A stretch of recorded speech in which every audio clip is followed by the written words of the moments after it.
अवध पंच में मधुकर उपाध्याय का राम राम भैया।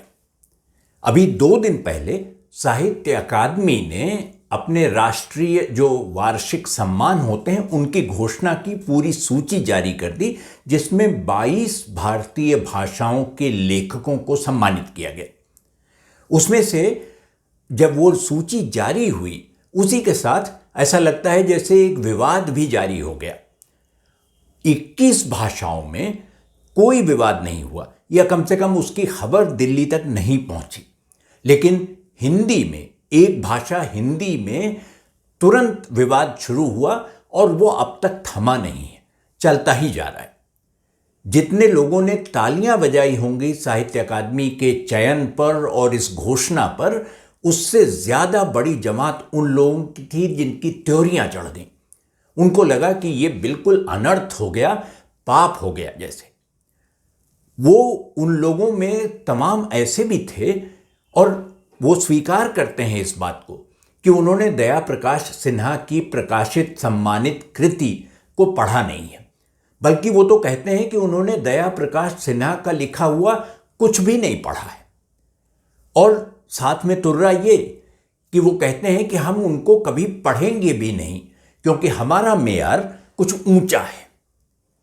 ये कौन तय करता है कि साहित्य में मेयार किसका ऊंचा है, कौन नीचे है? जनता के पास वो साहित्य जब जाता है और वो स्वीकृत होता है कि नहीं होता है, लोगों की स्मृति में रह जाता है कि नहीं रह जाता है। लेकिन यहाँ कुछ ऐसे भी लोग थे, कुछ आलोचना करने वाले, जिनको लगता था कि दया प्रकाश सिन्हा इस योग्य ही नहीं है कि उनके बारे में बात की जाए। दया प्रकाश सिन्हा के बारे में मैं संक्षेप में बता दूं आपको। 86 साल के हैं, वो बुजुर्ग व्यक्ति हैं, और वो पहले पीसीएस बने थे, उसके बाद वो आईएएस बने, प्रशासनिक सेवा के अधिकारी बने, बहुत सा जगह उन्होंने काम किया, और इलाहाबाद में पढ़ते हुए 22 साल की उम्र में उन्होंने लिखना शुरू किया था। कई लोगों का तो ये सवाल था कि दया प्रकाश सिन्हा ने लिखा क्या है, यही कोई बता दे। तो वो मैं अभी हल कर देता हूँ वो सवाल, उसका जवाब अभी दे देता हूँ। लेकिन मुझे एक चीज़ बहुत अच्छी लगी कि वो अवध से जो उनका ताल्लुक़ है दया प्रकाश सिन्हा का, अयोध्या से उन्होंने हाई स्कूल किया था। अब उनकी जो प्रकाशित कृतियाँ हैं उसमें कथा एक कंस की है, उसमें अपने अपने दांव है, इतिहास है जिसमें वो भारतीय संदर्भ में और स्वतंत्रता आज़ादी के आंदोलन के बारे में बहुत सारी चीज़ें करते हैं, बहुत सारी टिप्पणियाँ भी करते हैं, और ऐसी टिप्पणियाँ जिन पर लोगों की नाक भौं चढ़ सकती है। और उसके अलावा रक्ताभिषेक है, और सम्राट अशोक तो है ही, जिस कृति पर उन्हें सम्मानित किया गया है। अब दया प्रकाश सिन्हा के बारे में आप नहीं जानते, नहीं जानना चाहते, ये एक बात है, लेकिन इसका दोष कि उनको साहित्य अकादमी सम्मान मिला दया प्रकाश सिन्हा के सिर पर आयद कैसे किया जा सकता है? बल्कि मैं तो कहूंगा कि साहित्य अकादमी को भी इस सम्मान के लिए क्यों आप दोषी मानते हैं कि उन्होंने एक ऐसे लेखक का चयन किया जिसको कुछ लोग कहते हैं कि वो लेखक है ही नहीं है, उनका कोई कद ही नहीं है, कोई उनका किसी तरह से उनको स्वीकार किया ही नहीं जा सकता। ये जो बात है ये अदब के लिए मुफीद नहीं है। मैं एक अता आबिदी का एक शेर है ना, जिसमें वो कहते हैं कि अदब ही जिंदगी में जब ना आया, अदब में इतनी मेहनत किस लिए है? तो अदब थोड़ा सा उम्र का अदब, एक रवायत जिसमें वो लिखते चले आ रहे हैं उसका अदब, कुछ तो करना चाहिए। और फिर ये कहना कि साहित्य अकादमी इसके लिए जिम्मेदार है, ये भी एक तरह से गलत बयान ही होगा, क्योंकि साहित्य अकादमी के बारे में कहा जाता है कि वो स्वायत्त संस्था है। लेकिन दुनिया में स्वायत्त होता क्या है, कौन है? तो कहीं तो उसकी डोर बंधी होगी, कहीं तो से वो संचालित हो रहा होगा, कोई तो उसको चला रहा है। तो अगर कोई उसको चला रहा है, किसी दूसरे के हाथ में डोर है, तो आप आज साहित्य अकादमी को दोषी क्यों मानते हैं? अगर साहित्य अकादमी एक खेत है जिसमें खेती होती है, तो बड़े बुजुर्ग कह गए हैं कि जैसा बोओगे वैसा काटोगे। तो साहित्य अकादमी की उस खेती में इसके पहले कौन सी फसलें उगाई जा रही थीं और कौन सी काटी जा रही थीं, उसी की तरह एक नई फसल है और उसको अब काटा जा रहा है, तो आपको आपत्ति क्यों है? मैं तो अकबर इलाहाबादी का एक शेर है कि कौन कहता है, कैसे तय होता है कि आप क्या कर रहे हैं। वो कहते हैं कि इश्क के बुत में कुफ्र का मुझको अदब करना पड़ा। इश्क के बुत में कुफ्र का मुझको अदब करना पड़ा, जो बरहमन ने कहा आखिर वो सब करना पड़ा। तो साहित्य अकादमी ने बरहमन के कहने पर किया है, तो इसमें आपको क्यों आपत्ति हो रही है? वो तो जो साहित्य अकादमी को कहा गया, जो बताया गया, शायद साहित्य अकादमी ने वैसा काम कर दिया, तो इसके लिए साहित्य अकादमी को भी दोषी नहीं माना जाना चाहिए। मेरी ओर से मैं दया प्रकाश सिन्हा जी को उनके नाटक सम्राट अशोक के लिए बधाई देना चाहता हूं। अवध पंच की तरफ से उनको बहुत बहुत मुबारकबाद। लेकिन इस बात के साथ कि जिस पर लेकर लोग सीधे सीधे नहीं कह रहे हैं कि ये किसी विशेष पॉलिटिकल पार्टी से, राजनीतिक जमात से उनका जुड़ाव है या उसके प्रति उनका एक सॉफ्ट कॉर्नर है जिसकी वजह से उन्हें सम्मानित किया गया। दया प्रकाश सिन्हा जी से एक आदमी ने पूछा पुरस्कार की घोषणा के बाद, तो उन्होंने इसका स्पष्टीकरण वहीं कर दिया। ये लेख, उनका जो इंटरव्यू है वो एक अखबार में छपा है, जिसमें उन्होंने कहा कि मैं एक राष्ट्रवादी साहित्यकार हूं। कोई इसमें दुविधा उनको है ही नहीं, तो आपको क्यों परेशानी है? वो एक राष्ट्रवादी साहित्यकार हैं और उसी तरह की रचनाएं, उन्होंने कहा कि मैं सन 22 साल की उम्र से लिख रहा हूं और मैंने हमेशा राष्ट्रवादी साहित्यकार के नज़रिए से ही लोगों को, चीज़ों को देखा और रखा है। तो आपको अब उस पर आपत्ति क्यों हो रही है? 22 साल की उम्र से 86 साल की उम्र, 60 साल से ज़्यादा का वक्फा उनको लिखते हुए गुजर गया, आपने कभी आपत्ति नहीं उठाई। सिर्फ इसलिए कि एक साहित्य अकादमी सम्मान मिल गया तो आप दया प्रकाश सिन्हा के पीछे पड़ जाएं, ये तो ठीक बात नहीं लगती। और दूसरा जो दया प्रकाश सिन्हा ने कहा, उन्होंने कहा कि मुझे ये पुरस्कार देर से मिला, लेकिन मुझे इसका कोई मलाल नहीं है, मुझे खुशी है।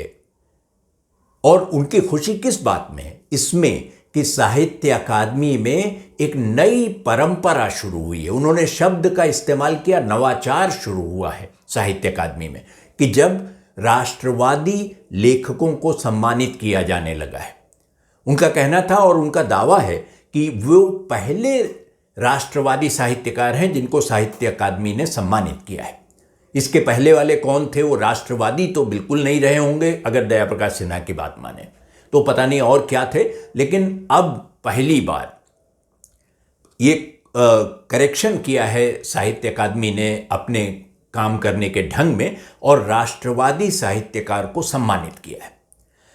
मेरा सवाल ये नहीं है, मैं एक और बात कहना चाहता हूं। मैं एक पूछना चाहता हूं दया प्रकाश सिन्हा जी से भी और तमाम दूसरे लोगों से भी, और ये कहना चाहता हूं कि आखिर ये सम्राट अशोक, जिनकी किताब पर, जिनके लिए, जिनके ऊपर लिखी गई किताब पर साहित्य अकादमी का सम्मान मिला, ये है कौन? सम्राट अशोक कौन? सम्राट अशोक वो जिनको हम महान कहते हैं। सम्राट अशोक वो जिनको इस देश के लोग सबसे कुशल शासक के रूप में जानते हैं, राष्ट्र नायक के रूप में जानते हैं, जिनको दुनिया, जिनका सम्मान करती है उनके फैसलों के लिए, या वो जो राष्ट्रीय स्वयंसेवक संघ के और उसके आनुषंगिक संगठन मानते हैं। वो सम्राट अशोक के बारे में उनकी राय मुख्तलिफ है, बिल्कुल अलग है। मैं वो दोनों सवाल आपके सामने रख देना चाहता हूं। राष्ट्रीय स्वयंसेवक संघ का एक संगठन है वनवासी कल्याण परिषद, और उसके जो उसका एक मुखपत्र है जिसका नाम है बप्पा रावल। बप्पा रावल में उसके संपादक राधिका लढ़ा हैं, और हो सकता है अब वो हट गई हों, लेकिन राधिका लढ़ा ने एक बप्पा रावल में लेख लिखा अशोक के बारे में। मैं उसके 2 छोटे छोटे हिस्से आपको पढ़ के उस लेख से सुना देना चाहता हूं, जिससे साफ होगा कि सम्राट अशोक संघ और उसके आनुषंगिक संगठनों की दृष्टि में कौन है। मैं पढ़ रहा हूं, जिसमें कहा उन्होंने कि यह भारत का दुर्भाग्य रहा, वो दुर्भाग्य कहती हैं इसको, यह भारत का दुर्भाग्य रहा कि जो अशोक भारत राष्ट्र की अवनति का कारण बना, उसकी हमने अशोक महान कहकर वंदना की। अशोक ने भारत को नीचे गिरा दिया उनके हिसाब से। अच्छा होता कि वो बुद्ध की तरह राजपाट छोड़कर चले गए होते। और उसी लेख में आगे वो कहती हैं कि अनेक बौद्ध भिक्षु प्रचारक भारत की बौद्ध जनता में राष्ट्रघाती, भारत द्रोही और बुद्धिहीन उपदेश देने लगे कि बौद्ध धर्म जाति, वंश और राष्ट्र को नहीं मानता। बौद्ध मतावलंबियों ने राष्ट्रद्रोही की भूमिका निभाई। ये उस लेख का हिस्सा है। ये संघ और उसके आनुषंगिक संगठनों के अशोक हैं। और उसके बाद जब इस पर विवाद हुआ, होना ही था, ये पुराना लेख है, तो विवाद होने के बाद वनवासी कल्याण परिषद ने तो कहा कि राधिका लड़ा ने जो कहा है वो बिल्कुल ठीक है, उसमें कोई परिवर्तन करने की आवश्यकता नहीं है। लेकिन राष्ट्रीय स्वयंसेवक संघ के एक पदाधिकारी कन्हैयालाल चतुर्वेदी, उन्होंने इस पर स्पष्टीकरण दिया और उन्होंने 2 बातें कहीं, वो भी सुन लीजिए। उन्होंने कहा कि पत्रिका में जो लेख छपा है वो विचार आरएसएस का नहीं है, व्यक्तिगत है, पहली बात। दूसरा, उन्होंने कहा कि अशोक में अच्छाइयां थीं लेकिन बुराइयां भी थीं, दोष भी थे। और फिर उन्होंने कहा कि अकबर और अशोक को महान बताने वाले इतिहासकार मुख्यतः विदेशी हैं, वे भारत को नहीं जानते। ये तो उनका दृष्टिकोण है अशोक के बारे में। अब मेरा प्रश्न सिर्फ इतना सा है कि ये जो दया प्रकाश सिन्हा के अशोक हैं, ये कौन से वाले अशोक हैं? अगर वो राष्ट्रवादी लेखक हैं और राष्ट्रवादी लेखक की तरह उन्होंने अशोक को चित्रित किया है, तो वो कौन सा अशोक उनके लेखन में उभर कर ऊपर आता है? और उसके बारे में चर्चा होनी ज़रूरी है। इसके बारे में उनसे बात भी की जानी चाहिए कि आखिर आप किस अशोक की बात कर रहे हैं। जहाँ तक अवध पंच की बात है, मेरी बात है, तो मैं तो आपको एजाज तवक्कल का एक शेर पढ़ दूंगा कि मैं उसमें पढ़ता नहीं, और तवक्कल तो बिल्कुल साफ साफ लिख गए हैं। उसमें कुछ शब्द फारसी के और कुछ अरबी के हैं, मैं उनका तर्जुमा कर दूंगा आपके लिए ताकि सहूलियत हो समझने में। उन्होंने कहा कि अदब से आरी, आरी अरबी का शब्द है जिसका मतलब होता है भारी।